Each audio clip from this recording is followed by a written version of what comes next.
কোনো একটা বুলেট এসে আমার বুকটা হয়তো বিদ্ধ করে দিয়েছে এবং সেই মিছিলে আমি হাসতে হাসতে আমি শহীদ হয়ে গেছি। আমি তখন হাসতে হাসতে আল্লাহর কাছে ভীষণ সন্তুষ্টি নিয়ে পৌঁছতে চাই যে আমি একটা ন্যূনতম ওই জীবনটা লিড করতে পারলাম, যে আমি একটা ইনসাফের হাসি নিয়ে আমি আমার আল্লাহর কাছে পৌঁছতে চাই। হায়াত মৌতের মালিক আল্লাহ, ন্যূনতম সিকিউরিটি নিয়ে চলাও হলো সুন্নাহ।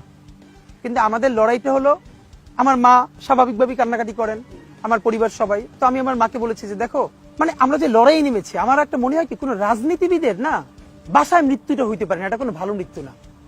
যিনি রাজনীতি করেন, যিনি লড়াই করেন, যিনি বিপ্লবী, যিনি সংগ্রামী, তার মৃত্যুটা হবে একটা সংগ্রামের মধ্য দিয়ে, একটা রাজপথে, একটা গ্লোরির মৃত্যু।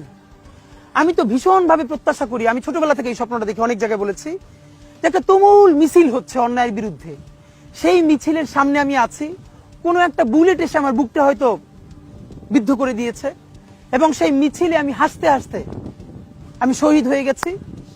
এবং সবাই যখন মৃত্যুটাকে ভীষণ ভয় পায়, আমি তখন হাসতে হাসতে আল্লাহর কাছে ভীষণ সন্তুষ্টি নিয়ে পৌঁছতে চাই যে আমি একটা ন্যূনতম ওই জীবনটা লিড করতে পারলাম, যে আমি একটা ইনসাফের হাসি নিয়ে আমি আমার আল্লাহর কাছে পৌঁছতে চাই।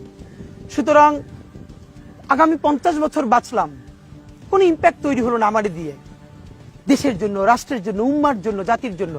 কিন্তু আমি ধরেন 5 বছর বাঁচলাম, সেটার মধ্য দিয়ে যদি আগামী 50 বছরের ইম্প্যাক্ট তৈরি হয়, তাহলে অনেকদিন বেঁচে থাকায় কি সাফল্যের? বলেন, শহীদ প্রেসিডেন্ট জিয়াউর রহমান কয়টা দিন বেঁচেছেন, কিন্তু ভাবেন আজকে পর্যন্ত উনি আমার অনুপ্রেরণা।